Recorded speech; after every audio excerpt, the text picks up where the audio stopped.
हाँ तो भाई नमस्कार साथियों, स्वागत है आपका अपने चैनल एमएस होम स्टडी पर। मैं आपका दोस्त अमसैन आपका बहुत बहुत स्वागत करता हूँ हमारे इस यूट्यूब प्लेटफॉर्म पर। तो दोस्तों आज हम करने वाले हैं राजस्थान की सभ्यता। जो राजस्थान के अंदर जो सभ्यताएं स्थित हैं उनकी जो क्लास है, आज हम उस क्लास को करने वाले हैं। तो आप अच्छे से इस क्लास के नोट्स बना लीजिए।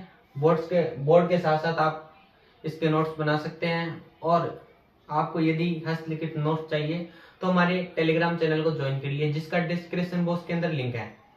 ठीक है दोस्तों, आज आप बात करांगा अपने राजस्थान में की सभ्यताएं मंगवारम। ठीक है, यदि आप चैनल पर नए हो तो वीडियो को लाइक और चैनल को सब्सक्राइब जरूर करें, पास ही के बेल आइकन को भी दबा दें। ठीक है दोस्तों, आज हम बात करेंगे राजस्थान की जो सभ्यताएं थी। ठीक है, वो सभ्यताएं क्या थी, सभ्यताएं क्या होती है, इन सब की जानकारी हम आज लेने वाले हैं। तो भाई वीडियो को ज्यादा से ज्यादा शेयर करिए ताकि आपको आगे इसी प्रकार के वीडियो देखने को मिलते रहे और किसी अन्य साथी की भी मदद हो सके। तो भाई आज बात करते हैं हम राजस्थान की सभ्यताएं। सभ्यताएं क्या चीज होती है दोस्तों? सभ्यताओं का मतलब होता है कि पूर्व के समय में किसी जाति समूह का, लोगों का समूह है जो पूर्व अपने से, जैसे पुराने टाइम के अंदर जो लोग रहते थे, ठीक है, उनका जो क्षेत्र होता है वो सभ्यताएं थी, पुराने समय के लोग थे। ठीक है, वह सभ्यता किसी कारणवश, किसी प्राकृतिक कारण या किसी जैसे महामारी के कारण जिस कुल की जो समाप्ति हो गई थी, ठीक है, वह कुल धरती के नीचे या फिर जमीन की मिट्टी के नीचे दब गया था।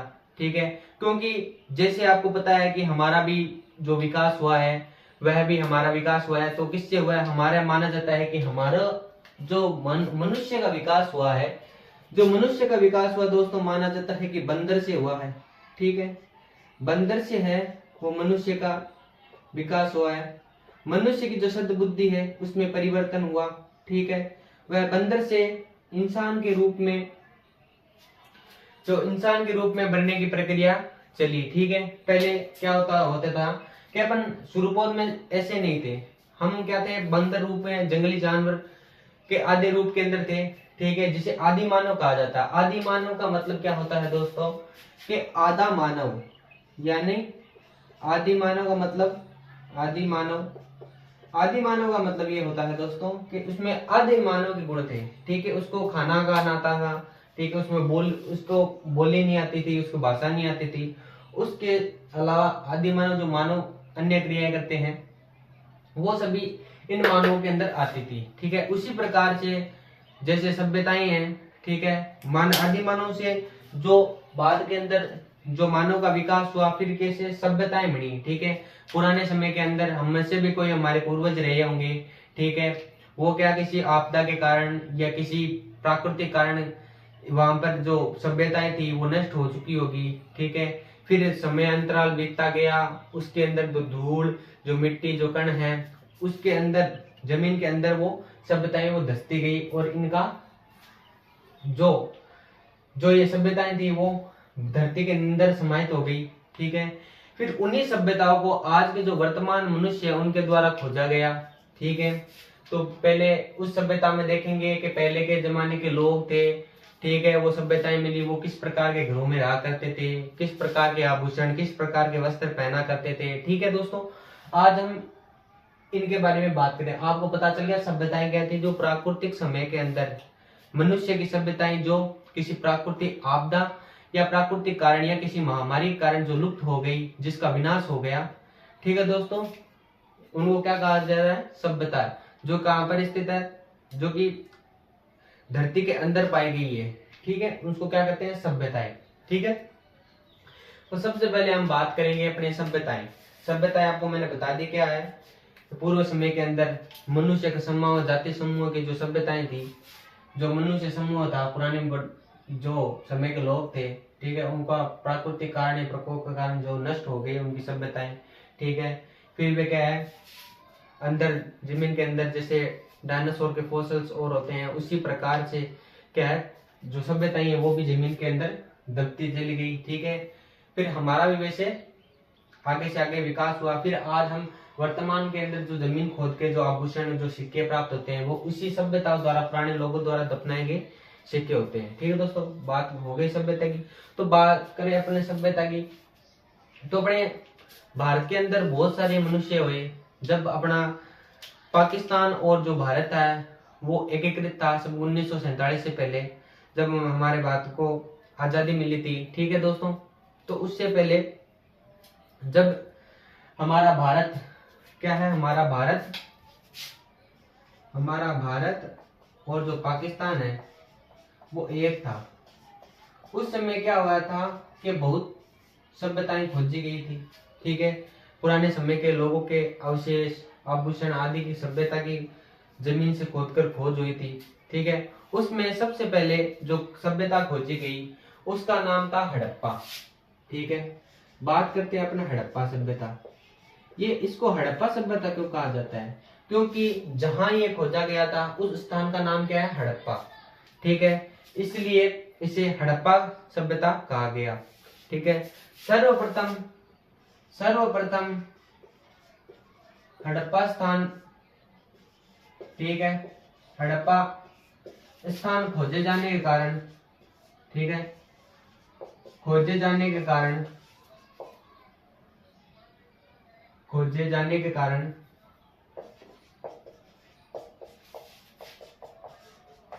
कारण इसे हड़प्पा सभ्यता भी कहा जाता है। ठीक है, हड़प्पा सभ्यता भी कहा जाता है। ठीक है भाई, सबसे पहले कौन सी सभ्यता खोजेगी, तो भाई सबसे पहले हड़प्पा नामक स्थान पर हड़प्पा सभ्यता खोजी गई। ठीक है, इस सभ्यता को किसने खोजा सही, तो सर इसने खोजा 1920 से 21 के मध्य माधव स्वरूप वत्स व दयाराम साहनी द्वारा इस सभ्यता की खोज की। सर्वप्रथम कौन सा स्थल खोजा गया, तो भाई सर्वप्रथम है हड़प्पा सभ्यता खोजा गया। अभी मैं आपको समझा रहा हूँ, ठीक है, बाद में अच्छे से मैं आपको लिखा दूंगा। ठीक है, सर्वप्रथम कब खोजा गया था भाई, ये सन 1920 से 21 के मध्य खोजा गया। और किसके द्वारा खोजा गया, तो भाई उन जो खोजकर्ता का नाम था वे थे माधव स्वरूप वत्स, ठीक है, वह दयाराम साहनी द्वारा।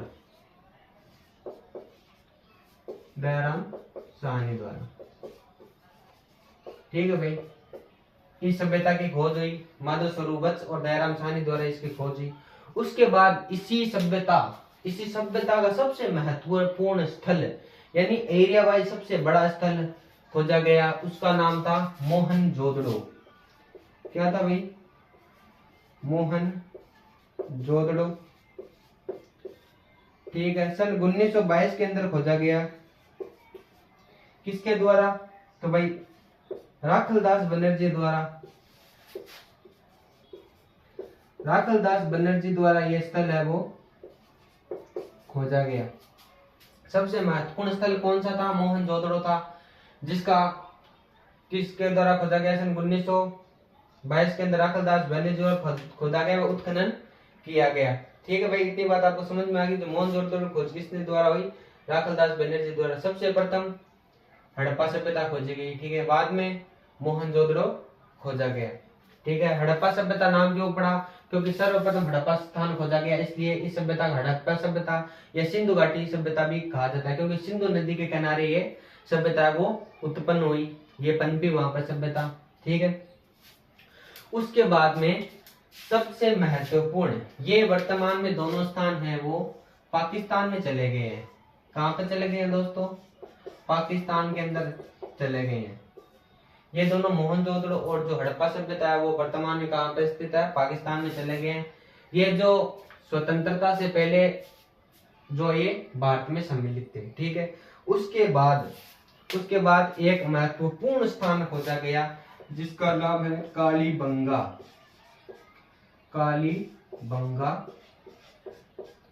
सभ्यता। ये सबसे तीसरा महत्वपूर्ण स्थान है। इसको सिंधु सभ्यता की तीसरी राजधानी भी कहा जाता है। ठीक है, सिंधु सभ्यता की तीसरी राजधानी भी कहा जाता है। तीसरी राजधानी भी कहा जाता है। इस सभ्यता को क्या है, सिंधु सभ्यता की तीसरी राजधानी भी कहा जाता है। ये आपको बहुत महत्वपूर्ण सवाल है, ध्यान रखना। तीसरी राजधानी किसे कहा जाता है भाई, कालीबंगा सभ्यता की। ठीक है, हड़प्पा सभ्यता की खोज को सन 1920 से 21 के मध्य माधव स्वरूप बस और दयाराम साहनी द्वारा, फिर बाद में मोहन जोदड़ो दूसरे नंबर पर खोजा गया। जो सबसे महत्वपूर्ण स्थान है 1922 राखलदास बेनिस द्वारा खोद कर उसका उत्खनन किया गया। फिर बाद में वही कालीबंगा सभ्यता की खोज है। अब बात करते हैं हम कालीबंगा सभ्यता की। ठीक है दोस्तों,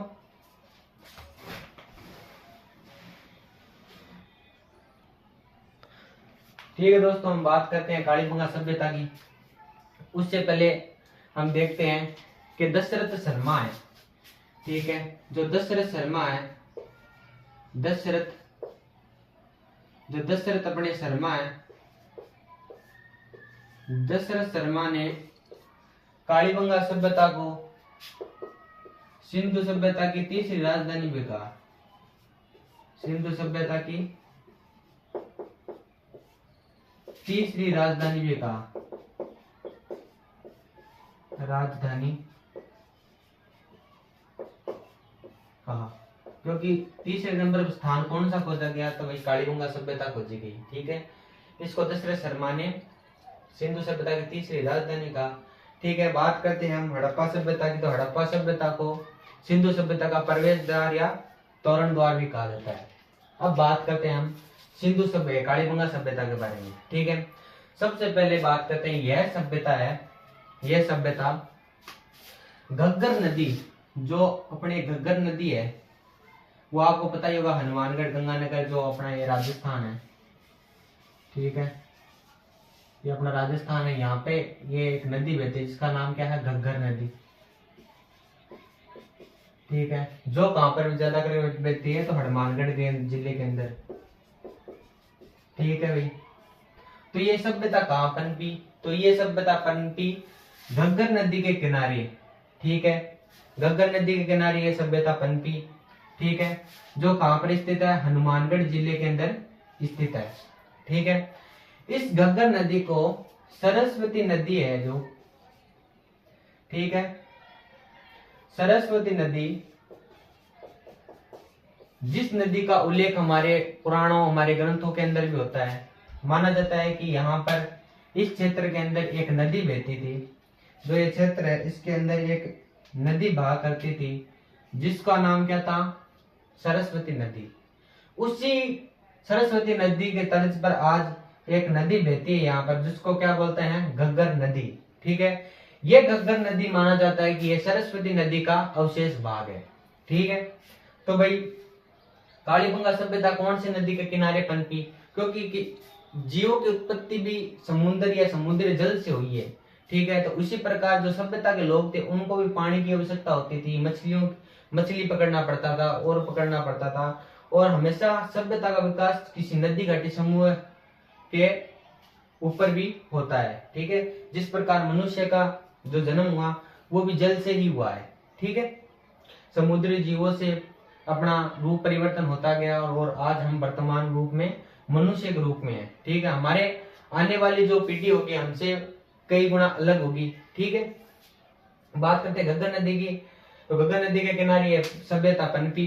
ठीक है, ठीक है, ये कालीबंगा सभ्यता कहाँ पे पनपी भाई, तो घग्गर नदी जो क्या है, सरस्वती नदी का अवशेष भाग है। ठीक है, और इसकी जानकारी किसने दी, तो इसकी जानकारी सर्वप्रथम इसकी जानकारी है कि यहाँ पर एक सभ्यता है जिसका नाम कालीबंगा है। इस सभ्यता का नाम किसने दी भाई, एलपी टेस्टोटोरी ने। तो एलपी टेस्टोटोरी ने इस सभ्यता की जानकारी हमें दी। ठीक है, एलपी टेस्टोटोरी ने हमें सर्वप्रथम इसकी जानकारी दी। ठीक है, फिर बात करते हैं हम कालीबंगा। कालीबंगा शब्द का अर्थ क्या होता है, कालीबंगा का मतलब, ये बंगा शब्द है, ये पंजाबी भाषा का शब्द है दोस्तों। ये किस भाषा का शब्द है? पंजाबी भाषा। बंगा का अर्थ होता है बंगड़ी या चूड़ी, जो हाथों के अंदर चूड़ी पहना जाता है, जो पंजाबी भाषा के अंदर जिसको बंगड़ी बोला जाता है, उसको क्या बोलता है? बंगा। ठीक है, ये काली बंगा का मतलब होगी काली चूड़ियां। काली बंगा का शाब्दिक अर्थ क्या होता है दोस्तों? तो काली बंगा का शाब्दिक अर्थ होता है काली चूड़ियां। क्या अर्थ होता है दोस्तों? काली चूड़ियां। क्योंकि यहाँ पर काली चूड़ियां प्राप्त हुई तो इस सभ्यता का नाम बने कालीबंगा सभ्यता रख दी। ठीक है दोस्तों, फिर बात करते हैं हम इसका समय निर्धारण। तो ये सिंधु घाटी सभ्यता के समकालीन स्थल है, जिसका समय निर्धारण 2350 ईसा पूर्व से 1750 ईसा पूर्व माना गया है। ठीक है, 2350 से 1750 ईसा पूर्व इसका स्थान माना गया है। ठीक है, फिर बात करते हैं हम दोस्तों इसकी खोज किसने की? तो भाई इस सभ्यता की खोज की थी, उसका नाम क्या था भाई? उसका नाम था अमलानंद घोष। अमलानंद घोष। ठीक है, इन्होंने इसकी खोज कब की थी? तो भाई इन्होंने इसकी खोज की थी अपने सन 1951 से 52 के मध्य इसकी खोज की थी। ठीक है, अब इसको अमलानंद घोष को याद कैसे रखेंगे कि भाई जो हनुमानगढ़ क्षेत्र होता है वहां पर ज्यादातर नशे पत्ते वाले, आजकल बहुत नशा पता ज्यादा इस इलाके में बहुत ज्यादा किया जाता है, ज्यादातर अम्ल और उनका नशा किया जाता है। तो भाई हनुमानगढ़ जिले में ज्यादातर अम्ल और इन नशा किया जाता है इस पदार्थ का। तो भाई अमलानंद घोष ने 1951 में इसकी खोज की। ठीक है, फिर भाई इसका उत्खनन हुआ। ठीक है, इसका उत्खनन किसके द्वारा हुआ? तो भाई बीबी लाल व बीके थापर। बीबी लाल उत्खनन, जो कालीबंगा सभ्यता का उत्खनन हुआ वो किसके द्वारा हुआ भाई? तो इसका उत्खनन हुआ भाई बीबी लाल यानी ब्रजवासी लाल और बीके थापर। ठीक है, ब्रजवासी लाल और बीके थापर। बीके थापर का मतलब होता है बालकृष्ण थापर। ठीक है, जो कौन थे? बालकृष्ण थापर। ठीक है, सभ्यता की खोज किसके द्वारा की गई? अमलानंद घोष की। जो यहाँ पर खुदाई का कार्य किया गया वो किसके नेतृत्व में गया? ब्रजवासी लाल यानी बीबी लाल व बीके थापर यानी बालकृष्ण थापर के द्वारा यहाँ पर उत्खनन कार्य जो वो किया गया। ठीक है दोस्तों, इतनी बात आपको पता चल गई। ठीक है, कालीबंगा शब्द का अर्थ है काली चूड़ियां। ठीक है, फिर बात करते हैं समय 2350 से 1750। इसमें यहाँ पर एक संग्रहालय की स्थापना की गई। ठीक है, उत्खनन कब किया गया? तो दोस्तों 1961 से 1969 के मध्य इसका उत्खनन जो खुदाई का कार्य वो किया गया। ठीक है, और यहाँ पर एक संग्रहालय की स्थापना की गई सन 1985 से 86 के मध्य यहाँ पर एक संग्रहालय स्थापित किया गया, जिसमें यहाँ से प्राप्त हुई चीजें को रखा गया। ठीक है दोस्तों, इतनी बात आपको समझ में आ गई। अब अपन बात करेंगे आगे कि भाई यहाँ पर जो चीजें प्राप्त हुई, ठीक है, वो कौन कौन सी चीजें थी, उस चीजें के बारे में हम बात करेंगे आगे। तो इसको मैं मिटाता हूँ, ये बात आपको अच्छी से समझ में आ गई होगी।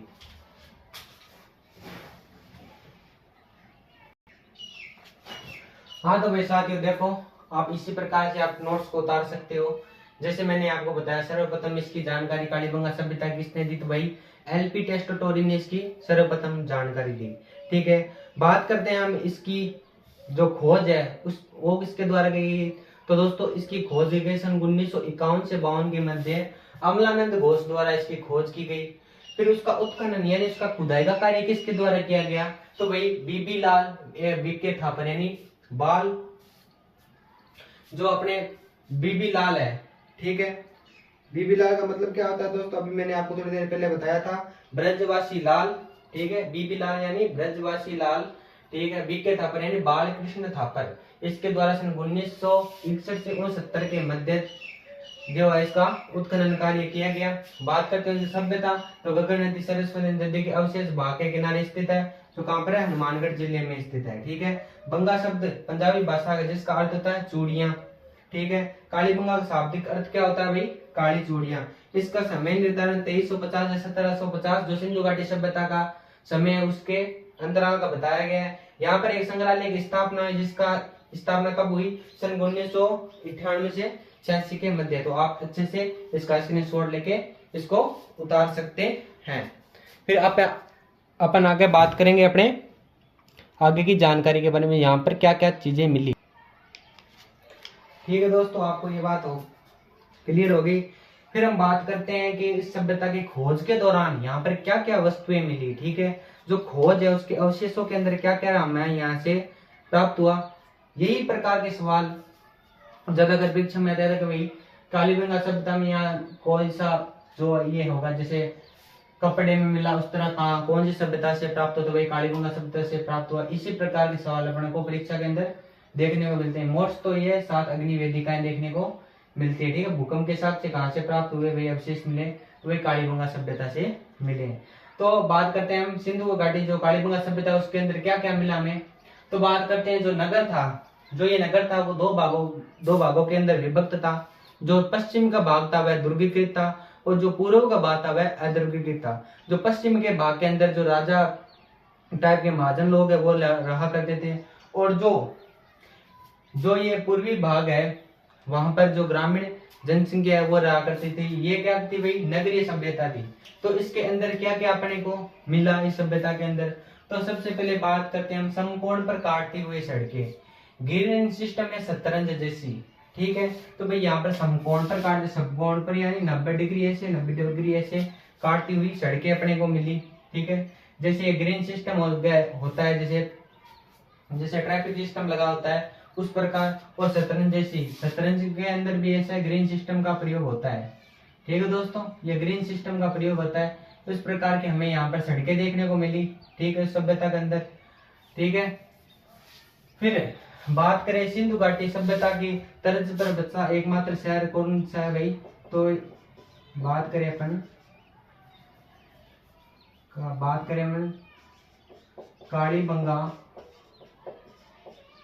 कालीबंगा सभ्यता। नोट लगा के लिख लेना भाई, ये नोट लगा के लिख लेना, बहुत मोस्ट प्रश्न है। कालीबंगा सभ्यता की तर्ज पर बसा राजस्थान का, ये शॉर्ट में लिख रहा हूं, राजस्थान का एकमात्र शहर कौन सा है अभी बताओ आप, एकमात्र शहर कौन सा है। तो भाई वो एकमात्र शहर है वो अपना है जयपुर। ये प्रश्न बहुत बार आया हुआ है, क्योंकि यहाँ पर भी वही समकोण पर काटती हुई सड़कें देखने को मिलती है। जयपुर के अंदर भी भाई इसी प्रकार से सड़कें अपने को देखने को मिलती है। यहाँ पर कोई आदमी घूमता नहीं है। ठीक है, जल्दी से भटकता नहीं है यहाँ की सड़कों के अंदर। तो भाई आपको ये ध्यान रखना, कालीबंगा सभ्यता की तर्ज पर एकमात्र स्थान कौन सा है भाई, तो अपना जयपुर शहर है। ठीक है, बात करते हैं पक्की व ढक्की नाणी। यहाँ पर आज के जमाने में तो ऐसा इतना जमाना मॉडल आ गया, यहाँ पे नहीं मिलती। सोचो उस समय के अंदर भी पक्की व ढक्की नाड़ियों का प्रयोग हुआ करता था। तंदूर मिला है। ठीक है, तंदूर का भी प्रयोग भाई बहुत पुराने समय से होता आ रहा है। कपड़े में मिला, एक उस तरह मिला है, जैसे कपड़ा है कपड़े के अंदर एक पलटा हुआ एक उस तरह मिला है। ठीक है, फिर बात करते हैं मिट्टी का पैमाना, यानी माप तोल का सामान। ठीक है, बेलनाकार मुहर, जैसे बेलन के आकार की जैसे मुहर होती है, ये अपने को देखने को इसके अंदर मिलती है। कलश का समाधान, यानी कलश का जो समाधान है वो अपने को देखने को मिलता है। फिर देखते हैं अंडाकार कब्र, जैसे अंडाकार कब्र इस प्रकार की कब्र हुआ करती थी ऐसे। ठीक है, अंडाकार कब्र, इसको क्या कहा जाता था भाई, इस अंडाकार कब्र को चिरायु कहा जाता था। ठीक है, चिरायु इस कब्र को कहा जाता था। ठीक है, अंडाकार कब्र मिली है। जुते हुए खेत के, यानी इस सभ्यता के अंदर जुते हुए खेत के साक्ष्य मिले हैं। एकमात्र सभ्यता है यहाँ पर जुते हुए खेत के साक्ष्य अभी तक प्राप्त हुए हैं। ठीक है, जो समकोण पर बोई जाती थी, यानी समकोण यानी 90 डिग्री ऐसे एकदम ऐसे 90 डिग्री ऐसे 90 डिग्री के अंदर जो खेत है वो बोया जाता था। ठीक है, मुख्य फसल इसके अंदर गेहूं व जौ थी। ठीक है, जुते हुए खेत का एकमात्र साक्ष्य जिसमें मुख्य फसल कौन सी थी भाई, गेहूं व जौ कालीबंगा की मुख्य फसल थी जिसे समकोण पर बोया गया था। ठीक है, यहाँ पर 7 अग्निकुंड ठीक है। अग्निकुंड के दृश्य 7 अग्नि वेदिका यानी 7 अग्निकुंड मिले, यानी 7 ऐसे अग्निकुंड मिले यहाँ पर, ठीक है। 7 अग्निकुंड मिले हैं, ठीक है। जैसे कि यहाँ पर 7 अग्निकुंड यहाँ पर मिले हैं, ठीक है।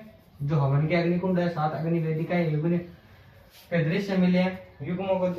युग्म समाधि के दृश्य, ईंटों के मकान मिले हैं, ठीक है। यहाँ पर ईंटों से बने मकान मिले हैं। भूकंप के साथ यानी यहाँ पर वर्तमान जो भूतकाल के अंदर भूकंप आया था उसके साथ से मिले हैं।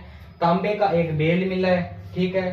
पालतू जानवर क्या था भाई, कालीबंगा सभ्यता का पालतू जानवर क्या था, कुत्ता, जो वर्तमान समय भी इंसान मानव द्वारा पाला जा रहा है। तो भाई इतनी बात आपको ध्यान रखनी है, आप अच्छे से इसका स्क्रीनशॉट ले सकते हैं। फिर अपन आगे बात करेंगे अन्य चीजों के बारे के अंदर।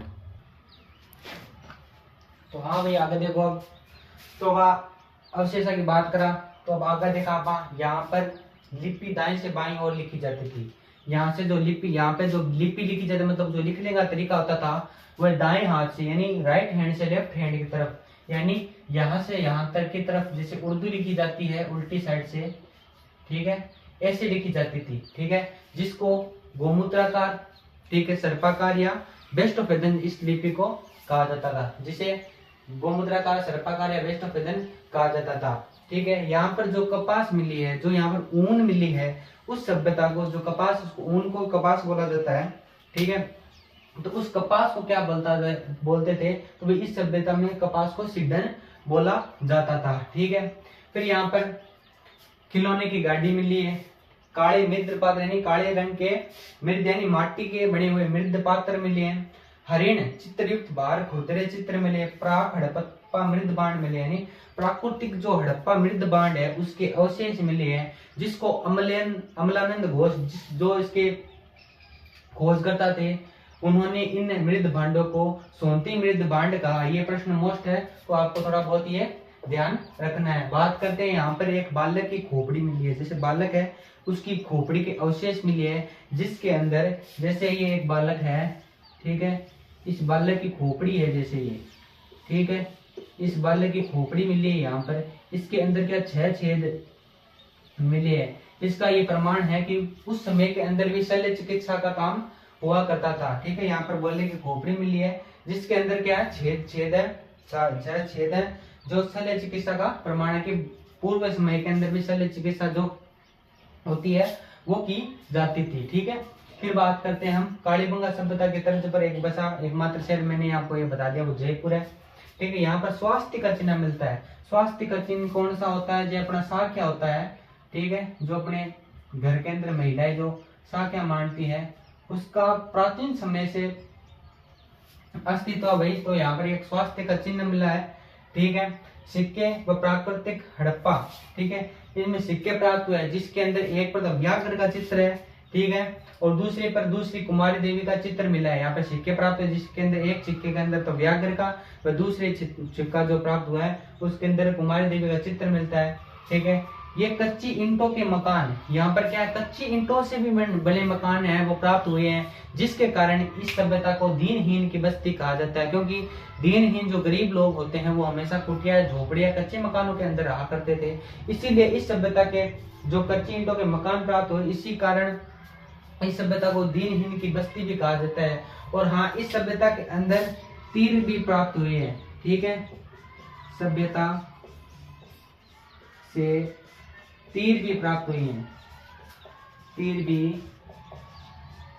प्राप्त हुए हैं, ठीक है। यहाँ पर भाई ऐसे तीर भी प्राप्त हुए हैं, ठीक है, ये आपको ध्यान रखना है भाई। तीर कौन सी सभ्यता से प्राप्त हुए, सिंधु घाटी सभ्यता के हड़प्पा से हुए, कालीबंगा सभ्यता से प्राप्त हुए, ठीक है। यह दोहरे प्रकोष्ठ की, यानी ये शहर हो गया अपना, ठीक है, ये एक प्रकोष्ठ आ गया, उसके चारों मेरे की दीवार, फिर उसके ऊपर और दीवार, यानी ये दोहरे प्रकोष्ठ की सभ्यता थी।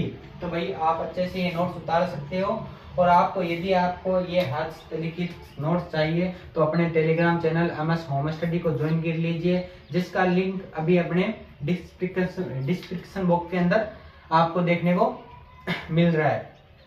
तो भाई कैसी लगी ये क्लास अच्छी लगी हो तो वीडियो को लाइक और चैनल को सब्सक्राइब जरूर करें, और इसी प्रकार से हमारा आपके साथ सहयोग बना रहे तो अपने चैनल को कृपया नए हैं तो चैनल को ज्वाइन कर लें। ठीक है दोस्तों, चलते हैं, अगली क्लास में मिलेंगे बहुत जल्दी। और गणेश वर्ग सभ्यता जो छोटी सी सभ्यता है मैं आपको उसको अगली क्लास के अंदर करा दूंगा। तो चलते हैं दोस्तों, जय हिंद, जय भारत, राम राम।